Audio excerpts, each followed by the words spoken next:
Bonjour à tous et rebonjour pour la plupart d'entre vous. Donc, merci de continuer de nous suivre pour cette journée de démodé. Je suis ravie en tout cas de vous retrouver pour ce premier démodé qui est organisé par le Tourism Innovation Lab et qui accompagne en fait la deuxième promotion du Tourism Innovation Lab. Donc, je suis Laure Printemps du TIL et en fait, je suis chargée du développement d'innovation pour le Tourism Innovation Lab, donc qui est basé à Angers pour la région des Pays de la Loire. Donc, je vous précise juste que le démodé sera enregistré et sera disponible ensuite sur la chaîne YouTube. Pour rappel, les consignes, donc je vais vous demander d'enlever votre caméra ou en tout cas de couper aussi vos micros pour les autres, pour les personnes qui ne présentent pas, à part pour Alexandra et Florian. Comme ça vous permettra de ne pas faire trop d'interférences pendant la réunion. Donc, la startup Lex Hub aura 5 minutes pour présenter et revenir sur le projet, mais j'imagine que vous avez déjà pu regarder la vidéo en ligne sur le site neotourisme.fr ou bien sur la chaîne YouTube. Ensuite, nous aurons donc 20 minutes pour poser les questions. Donc, n'hésitez pas à ouvrir l'onglet « Converser » et à déjà poser vos questions si vous en avez qui vous viennent pendant la présentation. Comme ça, on pourra les lire par la suite. Ou alors, je vous demanderai carrément de mettre votre micro allumé, de l'allumer en tout cas, et d'allumer aussi votre webcam si vous souhaitez échanger plus facilement. Et n'hésitez pas aussi à préciser qui vous êtes quand vous posez les questions, si jamais nous ne vous connaissons pas. Enfin, donc, il sera temps de conclure la session et de poursuivre donc, pour la prochaine. Les startups se tiennent à votre disposition. Donc, LexHub se tiendra à votre disposition par la suite pour échanger si vous avez de plus grosses questions ou des échanges, en tout cas, à faire par la suite. Donc, on va commencer avec vous deux. Donc, Florian, Alexandra, merci d'être présents. Est-ce que vous pouvez nous rappeler un petit peu dans les grandes lignes pour rafraîchir un peu la mémoire de tout le monde qui vous êtes et surtout qu'est-ce que vous proposez comme solution d'innovation en tourisme? Merci Laure pour cette intro. Donc moi, Alexandra Gauthier-Point, et puis Florian Méjean. On est les porteurs du projet LexHub, qui est une plateforme, la première plateforme de learning expédition.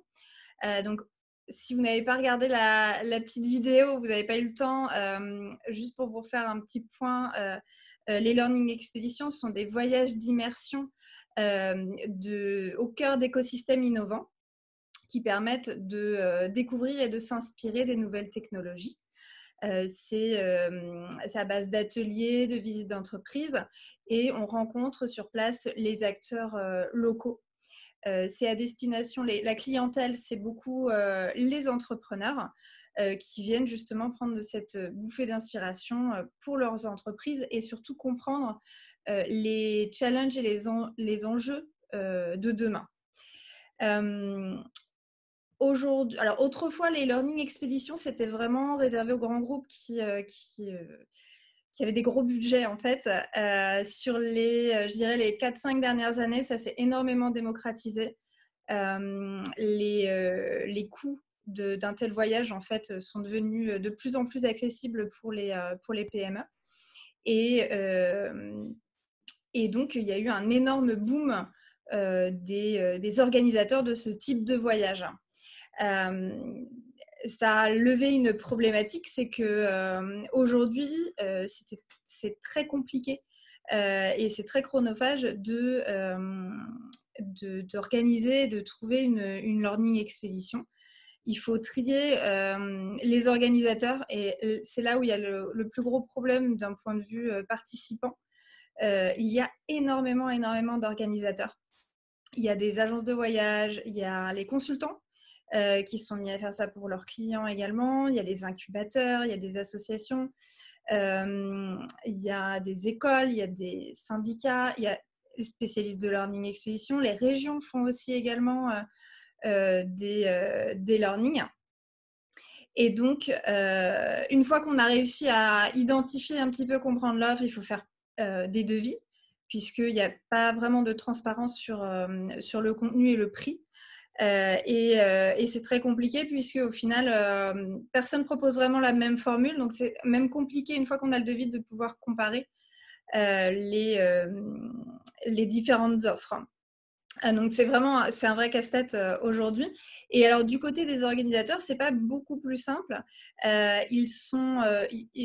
Ils ont du mal à avoir de la visibilité. C'est pas leur métier principal, les learning. Et donc, ils ont du mal à avoir de la visibilité sur les moteurs de recherche. Et ils ont des problématiques de remplissage, d'assurance, de paiement, enfin voilà, des problématiques aussi plus de gestion. Et donc, notre mission, nous, à Lexhub, c'est de simplifier toute cette expérience client par le biais d'une plateforme de type marketplace qui permettrait, et c'est là où j'ai fait la démo, je ne vais pas vous refaire la démo là, mais c'est là où j'ai fait la démo dans la vidéo. C'est une plateforme qui permettrait vraiment de simplifier la recherche et simplifier la visibilité et augmenter la visibilité pour les organisateurs. Voilà, je pense qu'on a fait le tour. Je ne sais pas si tu as quelque chose à rajouter. C'était très complet. Donc finalement, si on résume, donc ce serait une marketplace pour les learning expéditions où on pourrait trouver en fait tout type d'expéditions qui sont organisées, comme tu le mentionnais tout à l'heure, par des syndicats, par des régions, par des associations ou autres. Donc finalement, vraiment tout le marché serait disponible dessus. C'est ça. Et avec, excuse-moi, avec des filtres sur le prix, donc une transparence aussi sur le contenu, donc des filtres sur le prix, sur la durée, sur le nombre de participants, toutes les questions au final qu'on se pose quand on organise une learning et auxquelles il est difficile de répondre aujourd'hui. Et donc, en termes de learning expédition, j'allais dire, vous en avez déjà organisé? Comment ça se passe, j'allais dire, une learning expédition de façon générale? Quel est le déroulé? Tu parlais aussi du fait que c'est vrai qu'il y a pas mal j'imagine, de logistique pour avoir les papiers, etc. Enfin, c'est assez lourd. Donc, finalement, c'est vrai que ce serait quelque chose de simplifié pour les personnes qui souhaitent, par exemple, partir au CES à Las Vegas ou ailleurs, d'utiliser cette plateforme-là et justement de retrouver toutes les offres pour comparer aussi les prix.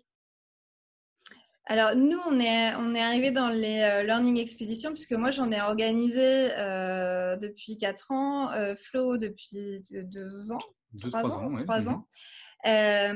Et donc, on était du côté organisateur et on a pu voir la frustration en tant qu'organisateur, donc de visibilité, de remplissage. On était également des sous-traitants en marque blanche, donc on pouvait voir que les autres organisateurs avaient les mêmes problématiques que nous au final. Et en fait, en échangeant avec nos participants, on a vu que c'était aussi frustrant de leur côté et que ça prenait du temps et que du coup, c'était des projets qui étaient menés sur du très long terme et qui n'étaient pas qui entraient voilà, sur des longues stratégies alors que certaines learning auraient été intéressantes sur les 4-6 mois à venir.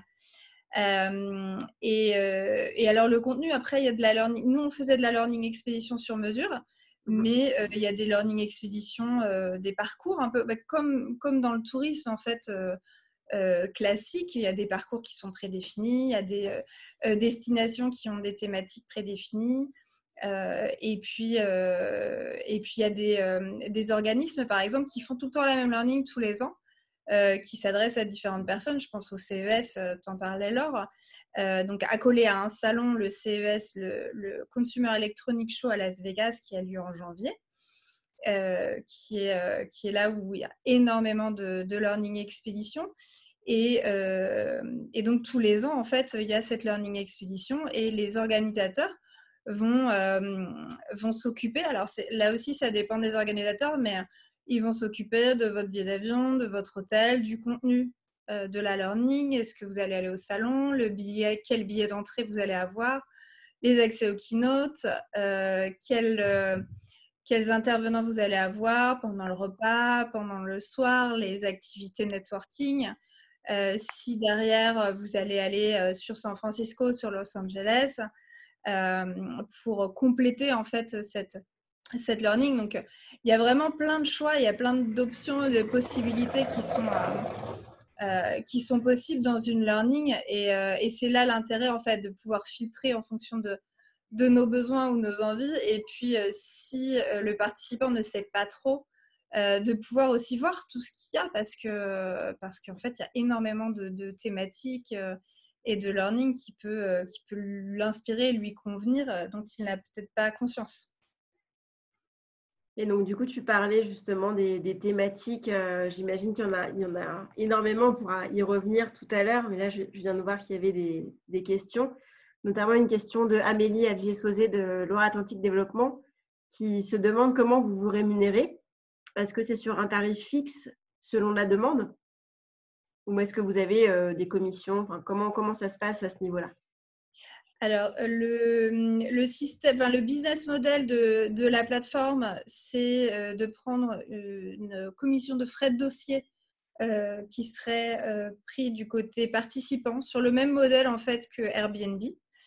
Et puis derrière, l'objectif de la plateforme, c'est aussi d'avoir des outils. Donc ça, c'est à moyen terme, d'avoir des outils pour les organisateurs qui seraient payants pour leur faciliter l'organisation sur place de la learning. Donc, c'est les deux grosses rentrées en fait financières. Et puis derrière, il va y avoir tout ce qui va être partenariat avec les assurances, avec pour beaucoup par Les exemple. voyagistes. Ouais, voilà, les voyagistes, pour beaucoup n'ont pas, les consultants par exemple ne sont pas agences de voyage, donc sont obligés de faire du partenariat avec de l'agence de voyage. Donc, on a imaginé aussi des partenariats de ce type qui pourraient permettre de faire rentrer des revenus. Ok, très bien. Je pense que ça répond à la question posée par Amélie. Une autre question de I. Quelles sont les destinations que vous proposez? Les destinations de learning, où est-ce qu'on peut en trouver finalement? Dans quel pays ou quelle ville? Alors aujourd'hui, les learnings, elles se font partout dans le monde, dans les deux sens en fait. On va avoir des Chinois qui viennent en France et des Français qui vont en Chine. C'est vraiment de la collaboration, de l'observation et de l'inspiration business. Donc après, certaines destinations sont plus recommandées sur certaines thématiques. Le retail notamment, où on va aller voir en Chine, on va aller voir à New York. On a les thématiques, ça va être aussi beaucoup sur l'humain, les ressources humaines, le management. On a l'écologie aussi qui est de plus en plus, qui a le vent en poupe sur ces parties-là, la Smart City. Originellement, c'était la Silicon Valley, c'était San Francisco, où on allait voir les startups et où on allait essayer de comprendre ce qui allait se passer en fait sur tout cet univers startup et technologique. Mais ça s'est énormément élargi au final depuis ces 4-5 années. Et partout est possible. Et il y a même des Français qui vont faire des learning expeditions en France. Et ça, c'est une demande qu'on a vue, une tendance qu'on a vue dès l'année dernière. 2019. Ouais, je pense. Et là, justement, ça m'amène à demander, maintenant qu'on a eu cette fameuse crise, comment ça va se passer? Les gens ont sûrement un peu plus peur de se déplacer, puisque les learning expéditions se passent un petit peu partout dans le monde. On a effectivement des restrictions pour les voyages. Comment vous imaginez, vous, la suite de votre projet? Alors, comment ça va se passer? Je crois qu'on aimerait bien tous savoir la réponse. Nous, nos prédictions, entre guillemets, sur ce marché-là, c'est que ça n'a jamais été un budget prioritaire pour les entreprises. C'était vraiment les entreprises qui étaient confortables, qui pouvaient se le permettre, même s'il y avait des aides financières, et s'il y a toujours des aides financières. Donc, on pense que la crise va forcément avoir un impact négatif là-dessus. En tout cas, sur les destinations longues et lointaines, donc a fortiori plus coûteuses. Après, donc la fermeture des frontières aussi implique qu'au final, ça ne va pas être évident demain d'aller aux États-Unis ou d'aller en Chine ou d'aller hors Europe, en fait. Ça reste très incertain et c'est vraiment des voyages qui sont prévus, comme je vous le disais, sur de la longue durée. Donc en plus, c'est encore plus compliqué de prévoir à long terme aujourd'hui, de se dire dans 6 mois, 1 an, est-ce que le salon il aura lieu? Est-ce que dans quelles conditions mon entreprise elle sera? Est-ce que je pourrais me permettre ce genre de dépenses?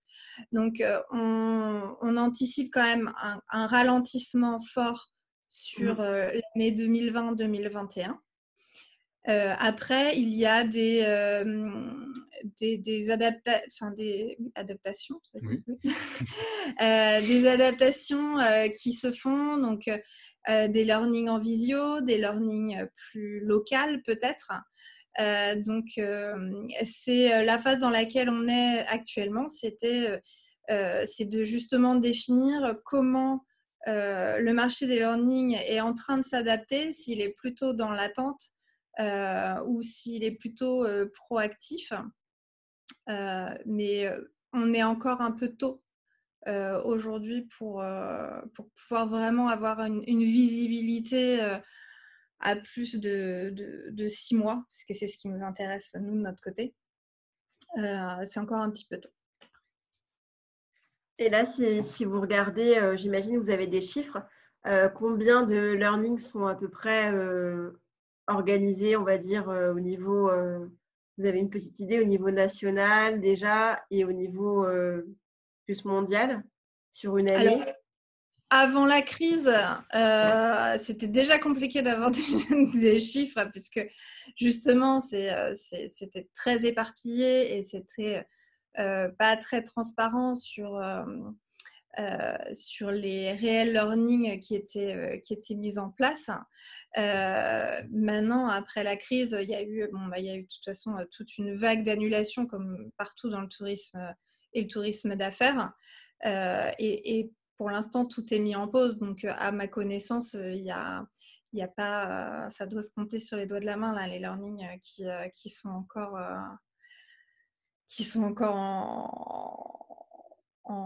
en open, enfin ouvertes à la réservation. Après, la semaine dernière, Gary Shapiro a annoncé que le CES aurait bien lieu. Donc, on est aussi à l'affût de savoir si le fait que ce salon annonce ouvertement qu'il y ait ouverture et qu'il soit présent, est-ce que ça va générer de la learning? Est-ce que la learning va revenir? Donc, on est à l'affût de justement tout ça pour pouvoir analyser. Oui, j'imagine qu'il y a beaucoup de veille à effectuer pour justement être un petit peu tenu au niveau des informations qui circulent à chaque fois. J'imagine que chaque jour est aussi nouveau. De toute façon, ça l'est dans le milieu du tourisme. On attend tous les jours de voir un petit peu les évolutions qui se font. Et là, effectivement, c'est vrai qu'on est sur des cycles de vente qui sont un peu plus longs finalement qu'un simple produit, puisque ça demande de l'organisation, la réalisation de la prestation avec la logistique et ainsi de suite pour justement envoyer ces groupes à l'étranger ou en France, comme tu disais tout à l'heure.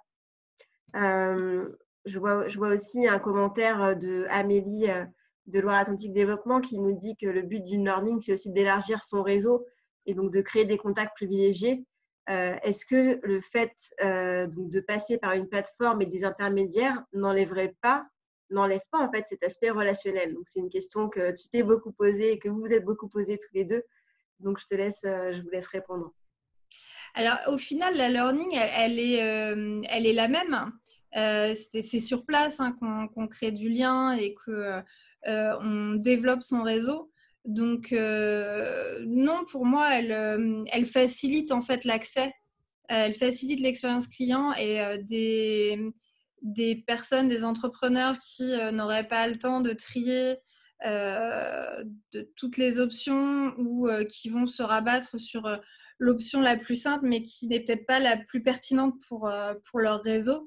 au contraire, vont pouvoir voir cette partie-là s'améliorer. Mais la learning en tant que telle, elle est humaine, hein, on est tout à fait d'accord. Il y a néanmoins toujours un organisateur de learning. Après, c'est vrai que certaines entreprises le font eux-mêmes en interne, mais elles restent marginales, je pense, sur la majorité. Tout simplement parce qu'en fait, quand elles organisent en interne, c'est qu'elles emmènent beaucoup de monde de leur entreprise. Donc, ça reste souvent des multi-entreprises qui partent ensemble. Et donc, au final, il y a souvent un organisateur. Donc, l'aspect relationnel, pour moi, n'est pas entaché dans cette démarche-là en facilitant l'accès au final. Effectivement, je pense que ça répond et c'est sûr que l'aspect relationnel est un peu différent parce que voilà, c'est pas pareil qu'en physique, on le sait tous, mais l'humain forcément est toujours au cœur voilà, des échanges à ce niveau. Et Amélie, d'ailleurs, vous remercie de votre réponse à ce sujet. Et une autre question, dans votre plateforme, comment vous maintenez donc la relation avec vos clients de Mandy? Sous quelle forme?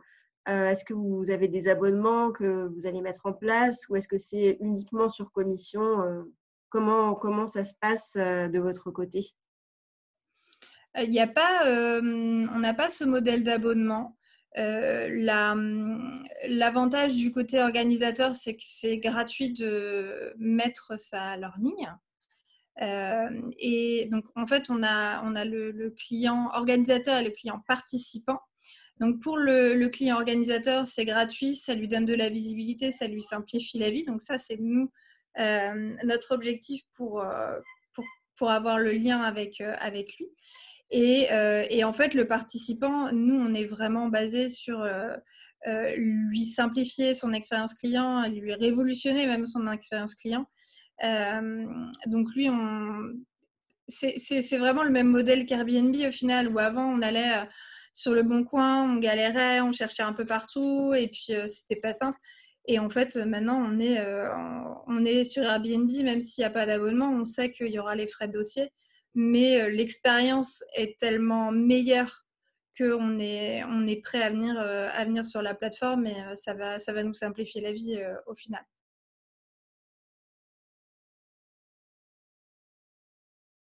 Pardon, très bien. Je pense que ça répond à la question, de I. N'hésitez pas à continuer de poser vos questions sur le côté si vous souhaitez, ou à mettre votre micro et caméra si besoin.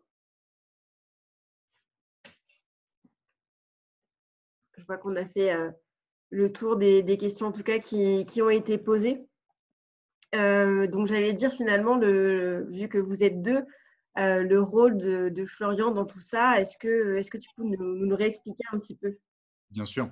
Alors moi, c'est l'expertise technique. Donc, c'est mettre en place cette plateforme, faire en sorte qu'elle fonctionne bien, autant d'un point de vue fonctionnel que d'un point de vue expérience de l'utilisateur sur la plateforme. Et donc, moi, mon rôle est vraiment ce qu'on appelle le CTO. Donc, c'est le chef des opérations techniques. Ok. Très bien.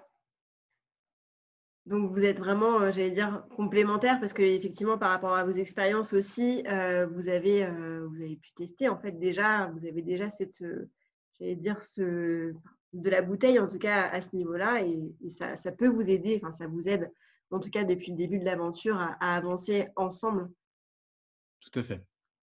Tout à fait. Puis pour ma part, j'ai été utilisateur, puis accompagnateur, puis soutien à la création de l'expédition. Donc effectivement, j'ai pu voir tout le chemin et endurer les peines que les créateurs de l'expédition et les utilisateurs de l'expédition peuvent vivre. Et donc, au travers de cette expérience et de cette plateforme, on essaie de résoudre tout ça. Et il a ce regard justement très technique, des solutions techniques, que moi, j'arrive à bien exposer les problèmes et à bien dire là où il y a des points de friction. Et lui, en face, va pouvoir dire, bah, voilà, les solutions qu'on peut aborder. Pardon. Les solutions qu'on peut aborder, qu'on peut utiliser pour résoudre ce problème-là. D'ailleurs, j'allais dire, vous remercie, elle parle de l'exemple de Airbnb qui est très bien. Oui, tu parles bien Airbnb, on connaît tous maintenant. Donc, oui, c'est assez parlant. Et j'allais dire au niveau des groupes, au niveau de la Learning Expedition, en général, ça va de combien de personnes en fait? Le minimum et le maximum pour les groupes des personnes qui souhaitent partir en learning? Alors, bah, ça va du tout au tout.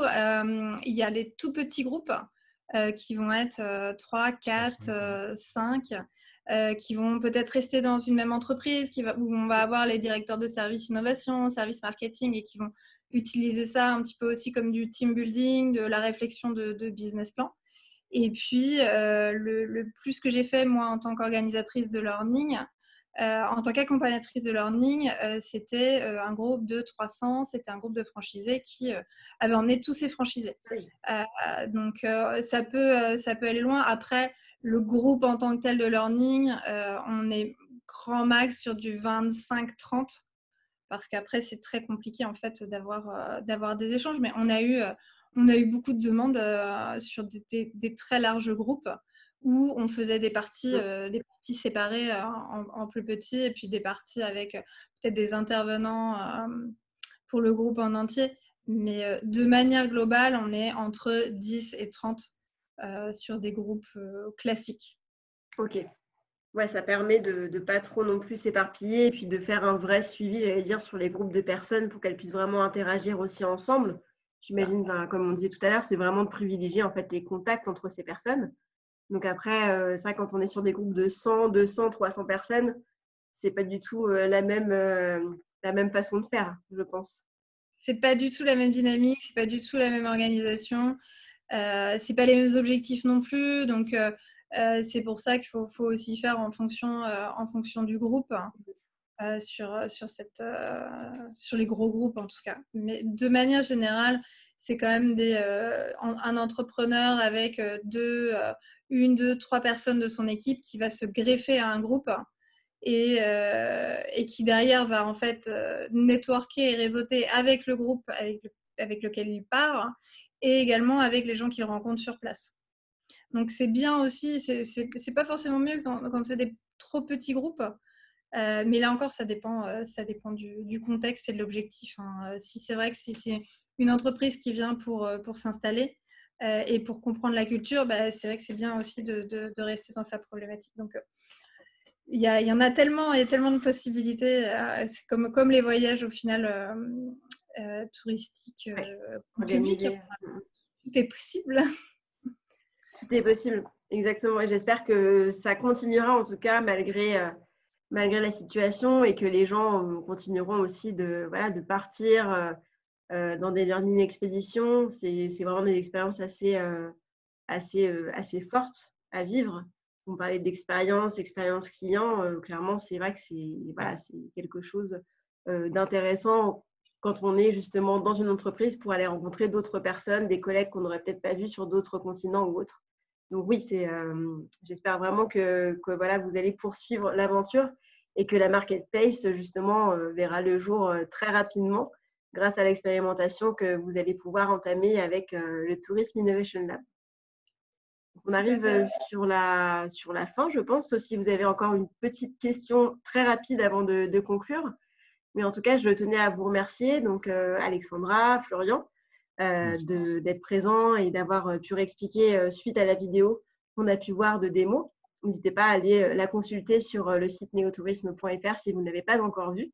Et je vous remercie aussi à vous autres, donc les participants, d'avoir été présents et aussi pour vos questions et votre intérêt.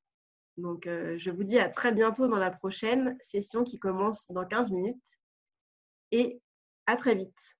Merci à tous. Merci. Au revoir.